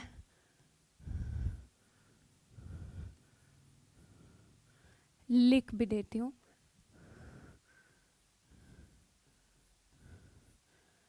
ठीक है ना, तो आपको ये याद रखना पड़ेगा। The next is idea generation field. देखिए एंटरप्रेन्योरशिप जो अपने आप में पूरा पेपर, या आप फील्ड की बात करें या आप बिजनेस की बात करें, वो सिर्फ एक चीज़ के अराउंड घूमता रहता है, वो है आइडिया जनरेशन। ये एक ऐसी फील्ड है जहाँ पे आप होते ना, बहुत से ऐसे काम होते हैं जहाँ हम मेहनत करके, फिजिकल लेबर करके वहाँ काम हम शुरू कर सकते हैं कि ठीक है हम अर्निंग कर रहे हैं या हम कुछ कर रहे हैं। लेकिन ये एक ऐसी चीज़ है जहाँ आपकी शुरुआत ही एक अच्छे आइडिया से होती है। अगर आपके पास अच्छे आइडियाज़ हैं, लोगों के पास मैंने देखा है कि लोग एक आइडिया से स्टार्ट करते हैं, लेकिन सिर्फ उनके पास बहुत अच्छे आइडियाज़ हैं, उससे वो मल्टीपल ब्रांचेस खोल लेते हैं, उनके पास मल्टीपल बिजनेस होते हैं। तो हम इसको समझेंगे कि कौन कौन से आइडिया जनरेशन फील्ड्स हैं। इसका पहला पॉइंट है natural resources, utilising renewable resources like solar power benefits the environment and reduces cost। देखिए, जब क्या हुआ ना, जब वर्ल्ड में एंटरप्रेन्योरशिप को प्रमोट किया जाने लगा कि अब हमें बिग लेवल बिजनेसेस चाहिए, तो क्या था कि सारा फोकस डेवलपमेंट पे कर दिया गया।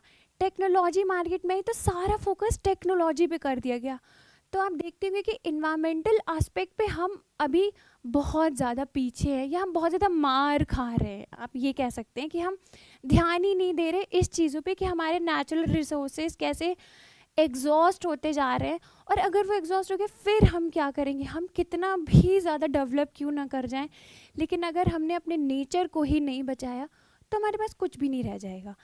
इसलिए हमें ये ध्यान रखना है कि हम कोई ऐसा इनोवेटिव, कुछ ऐसा आइडिया जनरेट करें जो हमारे नेचुरल रिसोर्सेज, स्पेशली वो नेचुरल रिसोर्सेज जो कभी नहीं ख़त्म होने वाले हैं या हमेशा रहने वाले हैं, हम उनके साथ कैसे एनर्जीज़ के लिए हम अपना बिजनेस स्टार्ट कर सकें। उसी के लिए है कि कोई भी रीन्यूएबल जो रिसोर्सेज होते हैं उससे हम सोलर पावर बनाएं, जिससे हमारा इन्वायरमेंट भी और बेहतर हो जाएगा, या एटलीस्ट ख़राब तो नहीं होगा। हम जितने पे हैं हम उतने पे ही रहेंगे, और उससे हमारी कॉस्ट भी रिड्यूस होती है।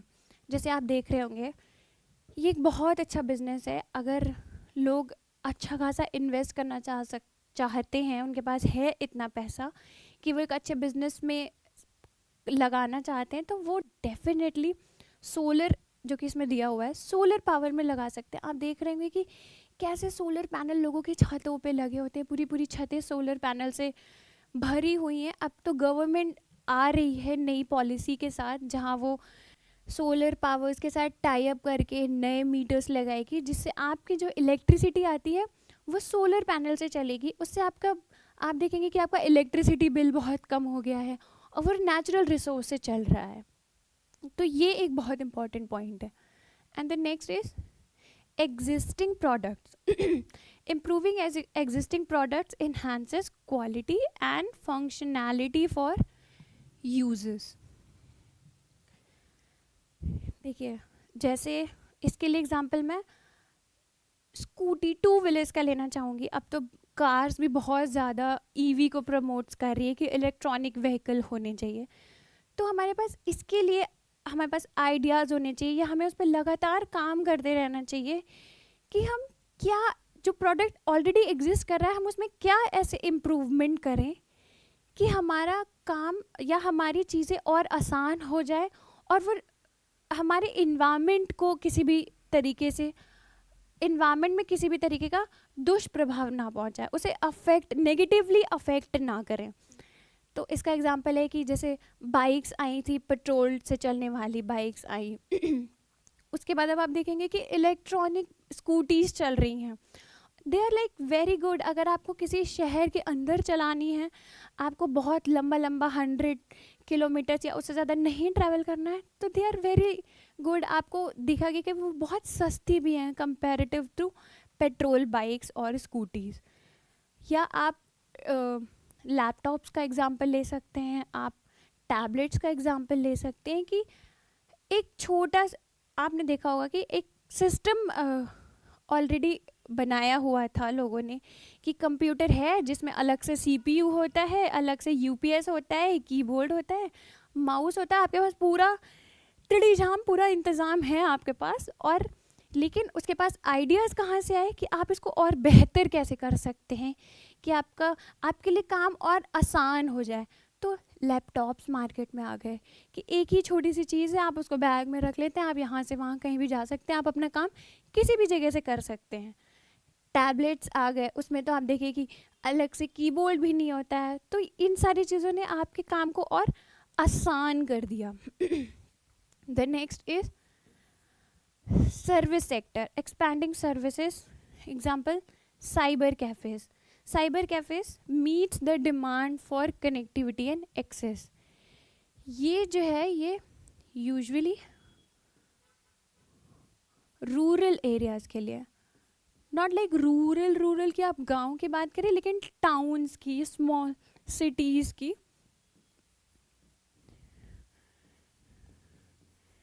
कि वहाँ आप देखेंगे कि साइबर कैफ़े, अभी भी वहाँ साइबर कैफ़ेज़ होते हैं जो इंटरनेट का काम प्रोवाइड करते हैं कि आपको फॉर्म भरना है, या आपको अपना आधार में अपडेट कराना है, या आपको किसी भी तरीके का रिजल्ट देखने हैं, तो उसके लिए साइबर कैफ़ेज़ हैं जो कनेक्टिविटी और एक्सेसिबिलिटी प्रोवाइड करती हैं। The next is market driven. Fourth one is the market driven. Researching market trends identifies. आप ये देखिए कि ये पॉइंट बार बार घूम फिर के ये पॉइंट आ रहा है कि, तो आप उससे आपको अंदाज़ा लग गया होगा कि ये पॉइंट कितना ज़्यादा इम्पॉर्टेंट है। अगर आपको मार्केट में आना है, आपको मार्केट में बने रहना है, तो उसके लिए आपको मार्केट के हिसाब से चलना होगा। जो मार्केट कह रही है, जो मार्केट में ट्रेंड है, लोगों को क्या पसंद आ रहा है, लोगों को क्या ना पसंद आ रहा है, क्या लोग अफोर्ड कर सकते हैं, क्या उनके बजट से बाहर हैं। इसलिए आपको रिसर्च करते रहना होगा मार्केट ट्रेंड्स को, कि आप जो उनकी नीड्स हैं, जो उनकी डिमांड्स हैं, जो फुलफ़िल नहीं हो पा रही हैं, आप उनको कैसे आप अपना प्रोडक्ट लॉन्च करें कि आप टारगेटेड ऑडियंस को टैकल कर सकें। The next is trading. Globalizations and e-commerce open opportunities for unique product offering. Example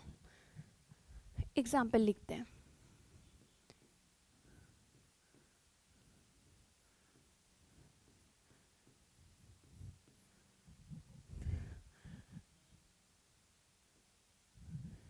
देखिए, ट्रेडिंग यानी हम ऑनलाइन बिजनेस की बात कर रहे हैं यहाँ पे। इस ई कॉमर्स बिजनेस ने हमारी लाइफ में इतना बड़ा इम्पैक्ट लाया है, जिसको हम डे टू डे लाइफ में नहीं समझते हैं जब तक हम उसके बारे में बहुत डीपली सोचते नहीं हैं, या हम स्पेशली ऐसे सब्जेक्ट के बारे में पढ़ते नहीं हैं। हमें तब तक अंदाज़ा नहीं होता है कि इस तरीके की कंपनी ने हमारे लाइफ पे क्या इफ़ेक्ट किया है। इन्होंने इतने यूनिक प्रोडक्ट्स, पहले क्या होता था कि आप मार्केट जा रहे हैं और आपको वहाँ पे जितनी चीज़ें दिख रही हैं, आप उनमें से अपना सामान लेके चले आते थे। या और मैं और ब्रेक डाउन करूँ तो यूजुअली आप लिख के सामान ले जाते थे कि हाँ इसी सामान की ज़रूरत है, और आप मार्केट में जाएंगे, आप उतना सामान लेके वापस आ जाते थे। लेकिन ई कॉमर्स बिजनेस ने आपके लिए चीज़ें इतनी आसान कर दी हैं कि आपको लगता है कि वो इतने इनोवेटिव और इतने अच्छे प्रोडक्ट्स आपके सामने लेके आता है, तो आपको लगता है कि ये तो कुछ अलग ही हो रहा है, ये तो मैंने सोचा ही नहीं था कि अच्छा ये भी यूज़ में हो सकता है, या हाँ मुझे इस चीज़ की भी ज़रूरत है, या ये चीज़ जो है मेरे इस काम को और आसान कर देगी। यूनिक प्रोडक्ट्स, वो इतनी यूनिक प्रोडक्ट्स ऑफर करते हैं कि वो आपके लाइफ में एक बहुत इम्पॉर्टेंट इम्पैक्ट डालता है। And the next point, it's not a point, example है। देखिए, हल्दीराम का एग्जाम्पल है। हल्दीराम को ही हम अपना कोर अगर लेके चलें, कोर एग्जाम्पल, तो वो बहुत सारी चीज़ों में फ़िट होता है। माइक्रो मैक्रो के एस्पेक्ट में भी फ़िट होगा, हमारे आइडियाज़ के पॉइंट में भी फ़िट होगा, वो टाइप्स के लिए भी फ़िट होगा कि वो किस टाइप की कंपनी है, वो लार्ज है, वो स्मॉल है, स्केलेबल है। तो आप हल्दीराम का एग्जाम्पल ले सकते हैं। इन्होंने कहा है कि Haldiram success by adapting traditional snacks to meet modern market demands. देखिए, हल्दीराम्स ने अपने स्नैक्स कितने ज़्यादा टाइम टू टाइम चेंज करते रहे। मुझे याद है, मैं बहुत छोटी थी तो मुझे हल्दीराम्स की सिर्फ आलू भुजिया याद है, या प्लेन भुजिया होती थी, कि मार्केट में यही दो तरीके की चीज़ें दिखती थी कि सबसे ज़्यादा लोगों को पसंद आ रही हैं, सबसे ज़्यादा पसंद की जा रही हैं। लेकिन अब आप देखेंगे कि आपको हल्दीराम्स में भी इतने डिफरेंट फ्लेवर मिलते हैं कि वो अच्छी, बहुत बड़ी फेमस चिप्स की कंपनीज़ को बराबर का कंपटीशन दे रही है। तो हल्दीराम इसका बहुत अच्छा एग्जाम्पल है। The next is spotting trends in entrepreneurship. देखिए, आपको ट्रेंड्स, मार्केट, ठीक है, प्रेफरेंसेस, ये 2-4 चीज़ हैं जो आपको लगातार इन पे काम करते रहना है। ये आपको बताएंगी, ये आपको रियलाइज़ कराती रहेंगी, या ये आपको आपके सामने रिपोर्ट्स ला के रखेंगी, जिससे आपको लगेगा कि अच्छा अब हमारे प्रोडक्ट में थोड़े बहुत चेंजेस की ज़रूरत है, अब हमें और अच्छी टेक्नोलॉजी यूज़ करनी चाहिए, या अब हमें और अच्छी मैन्युफैक्चरिंग करनी चाहिए। तो आपको इन सब चीज़ों का बहुत ध्यान रखना है। सबसे पहला ट्रेंड है रीडिंग ट्रेंड। इससे भी आपके क्वेश्चन बन सकते हैं। 4 तरीके के ट्रेंड हैं।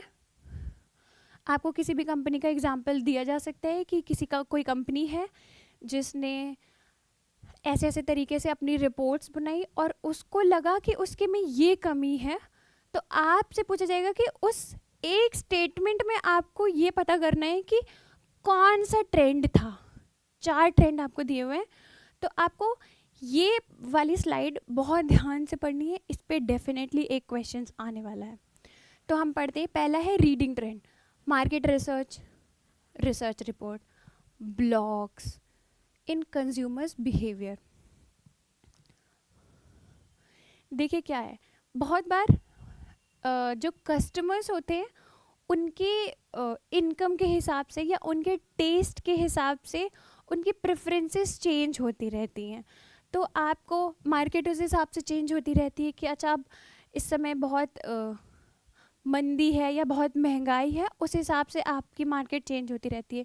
लेकिन बहुत बार जो ऑनलाइन चीज़ है, जो हम पढ़ रहे होते हैं, हम न्यूज़पेपर में पढ़ रहे होते हैं या बिजनेसेस की अपनी मैगज़ीन्स होती हैं, हम उसमें बहुत बार पढ़ रहे होते हैं। तो जो ब्लॉग्स लिखे होते हैं या जो रिपोर्ट्स होती है, रिसर्च रिपोर्ट्स होती हैं जिसमें बताते हैं कि ये प्रोडक्ट बहुत अच्छा चल रहा है, तो कस्टमर उससे इंस्पायर होके उसी प्रोडक्ट में और ज़्यादा इन्वॉल्व हो जाता है, उसी को और ज़्यादा परचेज़ करता रहता है। तो ये रीडिंग ट्रेंड्स हैं, जो पढ़ पढ़ के जो ट्रेंड आ जाता है कि अच्छा मुझे ये मैंने कहीं पढ़ा था, ये बहुत अच्छी चीज़ है, चलिए मैं ये ट्राई कर लेती हूँ या कर लेता हूँ। The next is talk trends. Talk trends कैसे होता है? ये नेटवर्किंग होता है कि आप बात करते हैं, आप व्यवहार बनाते हैं, आप एक रिलेशनशिप बिल्ड करते हैं, उससे जो ट्रेंड्स होता है। Industry events, networking with peers, provide insight into trends, innovations. मैंने एग्जांपल दिया हुआ है लिंक्डइन। नेटवर्किंग का सबसे बड़ा एग्जांपल आपको लिंक्डइन होगा। आपको भी उतना नहीं पता होगा, लेकिन आप जैसे ही कॉलेज में जंप करेंगे, आपके लिए सबसे ज़्यादा इम्पॉर्टेंट वेबसाइट, मैं बता रही हूँ, सब पीछे रह जाएगा। आप ना कोई इंस्टाग्राम आपको इतना अच्छा लगेगा, ना आपको फेसबुक में इतना इंटरेस्ट रह जाएगा जितना आपको लिंक्डइन की ज़रूरत होने वाली है। क्यों? क्योंकि ये नेटवर्किंग में बहुत हेल्प करता है। ये आपको ट्रेंड्स बताता है, आप लोगों से बात करते हैं, आप लोगों से जुड़ते हैं, उनका काम देखते हैं, इससे आपको पता चलता है कि अच्छा इस समय ये मार्केट में बहुत ट्रेंड है या लोगों को ये चीज़ चाहिए। तो next is watch trends. Watch trend जो इस समय सबसे ज़्यादा हम देख रहे हैं अपने आसपास या हम सबसे ज़्यादा एक्सपीरियंस कर रहे हैं। इसमें मैंने एग्जाम्पल लिखा हुआ है social media platforms reflect popular trends and new consumer interest. Watch trends क्या होता है? मैं इसका एग्जाम्पल दूंगी कॉस्मेटिक्स का। आप देखेंगे कि कॉस्मेटिक इंडस्ट्री ने एक रेवोल्यूशन किया है। पहले आज से 10-15 साल पहले आपको 2-4 ब्रांड्स दिख जाते होंगे कि लैक में बहुत अच्छा है, रेवलॉन बहुत अच्छा है। लेकिन ये जो वॉच ट्रेंड है कि लोगों ने मेकअप से रिलेटेड वीडियोस बनाने स्टार्ट कर दिए, रील्स बनाने स्टार्ट कर दिए। अब आप देखते होंगे कि बहुत बड़े बड़े जो स्टार्स हैं, बॉलीवुड स्टार्स हैं, सबके अपने अपने अलग अलग कॉस्मेटिक ब्रांड्स है। वो कहाँ से आया? वो वॉच ट्रेंड से आया। उन्होंने भी अपने आसपास देख देख के ये सीखा कि ये बहुत ट्रेंड में है, लोग ये बहुत ज़्यादा पसंद कर रहे हैं, तो ये एक अच्छा मार्केटिंग प्रोडक्ट हो सकता है, हम इसके थ्रू मार्केट में उतर सकते हैं। The next is think trends, analytical thinking, applying analysis to identify patterns and future market demand.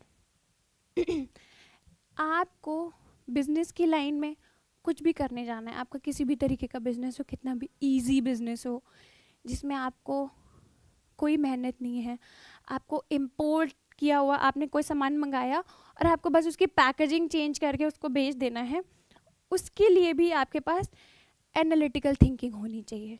क्यों? क्योंकि अगर आपके पास एनालिटिकल थिंकिंग है तब आप उस थिंक ट्रेंड का इस्तेमाल करके आप ये देख पाएंगे कि आपके प्रोडक्ट की मार्केट में वैल्यू है या नहीं है, अगर है तो कितनी है। Applying analysis to identify patterns, यही है कि आप जितनी भी एनालिसिस करते हैं आप उससे ये समझते हैं कि पैटर्न क्या चल रहा है, कौन सा प्रोडक्ट ज़्यादा चाहिए, कौन सा कम चाहिए। अगर जो प्रोडक्ट कम चाहिए तो क्या कहीं वो एक्सपेंसिव प्रोडक्ट तो नहीं चाहिए या लोग चीप प्रोडक्ट की तरफ ही जा रहे हैं। तो ये सारी चीज़ें आपको पता करने में बहुत हेल्प करता है और फ्यूचर मार्केट डिमांड्स क्रिएट करने में आपकी बहुत हेल्प करता है। ठीक है ना, इतना तो आप समझ गए होंगे। आपके ट्रेंड टूल्स कौन कौन से हैं? Platforms like Google trends help track consumers interest. Google ने आपका बहुत सारा काम आसान कर दिया है। गूगल ट्रेंड्स आप गूगल पे डालेंगे तो वो अलग अलग तरीके की रिपोर्ट्स भी देता है, लेकिन एक स्पेसिफिक है गूगल ट्रेंड्स, उस पर आप जाके आप किसी भी मार्केट के ट्रेंड्स को समझ सकते हैं कि अच्छा इस मार्केट में अभी ये ट्रेंड चल रहा है, अच्छा कुछ साल पहले ये चल रहा था, फ्यूचर ये लग रहा है कि ये ट्रेंड हो सकता है। देखिए मैंने इसका एग्जाम्पल भी दिया हुआ है कि beauty brands adopting eco friendly packaging due to rising demand for sustainable option.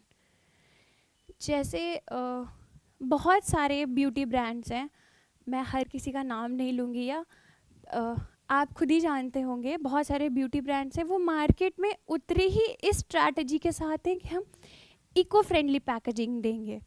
अब क्या है, आज के टाइम में हम अपने इन्वायरमेंट को सबसे ज़्यादा प्रायोरिटी दे रहे हैं, तो अगर कोई ऐसा ब्रांड जो आपकी डिमांड को फुलफ़िल कर रहा है आपकी इन्वायरमेंट को ध्यान में रखते हुए, तो वो तो फिर और ही अच्छी बात हुई। आप ये सोचिए कि वो मार्केट में कितनी बड़ी रेवोल्यूशन ला सकता है। तो इस तरीके के ब्रांड्स आपको आजकल मार्केट में बहुत दिखेंगे। अभी देखिए हमारी बहुत सारी स्लाइड्स बाकी हैं, तो मुझे लगता है कि हम नेक्स्ट क्लास में करें अपनी बाकी की स्लाइड्स।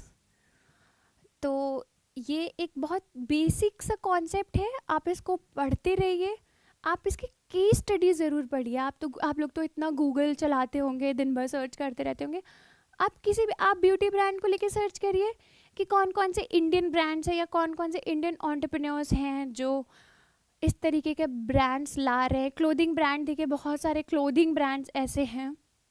आप इसके बारे में जितना पढ़ते रहेंगे आपको उतना कम डिपेंड होना पड़ेगा बुक्स पे, क्योंकि ये बहुत कॉमन सेंस का पेपर है। तो हम नेक्स्ट टॉपिक, इसके आगे की स्लाइड नेक्स्ट क्लास में शुरू करेंगे। Thank you.